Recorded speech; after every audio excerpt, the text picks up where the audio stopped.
Mga kabalik, sandali lang. Narinig nyo ba, balak na naman nilang magtaas ng tax habang ang taong bayan nalulunod sa baha, nagugutom at walang trabaho. Sabi nila tax daw para sa serbisyo. Pero tanong namin, nasaan ang serbisyo?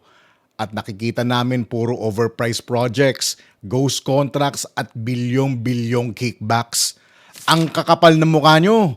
Humingi kayo ng buwis sa mamamayan, pero kayo mismo ang nagnanakaw ng perang pinaghihirapan namin. Yung pinapakain nyo sa pamilya nyo, yung tuition fee ng anak nyo, yung kotse nyong bago, yung bahay nyong may aircon buong araw, lahat yan galing sa nakaw, galing sa tax ng taong bayan. At huwag nyo kaming ginagawang tanga, matagal nang alam ng sambayanan na kahit sinong tanungin nyo, tricycle driver, construction worker, tindera sa tindahan, lahat alam kung gaano kalalim ang korupsyon sa gobyerno. Simula barangay hanggang lokal, hanggang sa nasyonal, lahat yan may kurakot. Kung hindi man direktang nagnanakaw, may parte, may porsyento o nananahimik kahit alam ang katiwalian.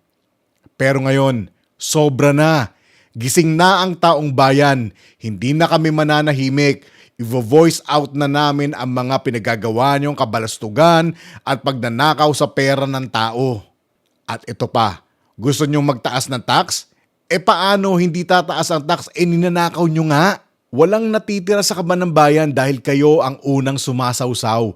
Pagkatapos niyong ubusin, mga pabakasyon pa kayo sa ibang bansa, luxury hotel, shopping sa abroad, para bang pera niyong sarili ang ginagastos niyo. Ang kakapal ng mukha niyo. Hindi ko sinasabing lahat ng opisyal ay korap.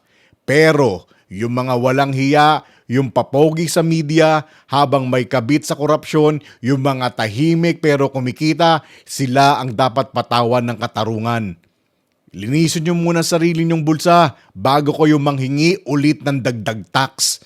Dahil ang perang yan, pera ng bayan, hindi niyo pag-aari. Tax namin, buhay namin, hindi niyo laruan.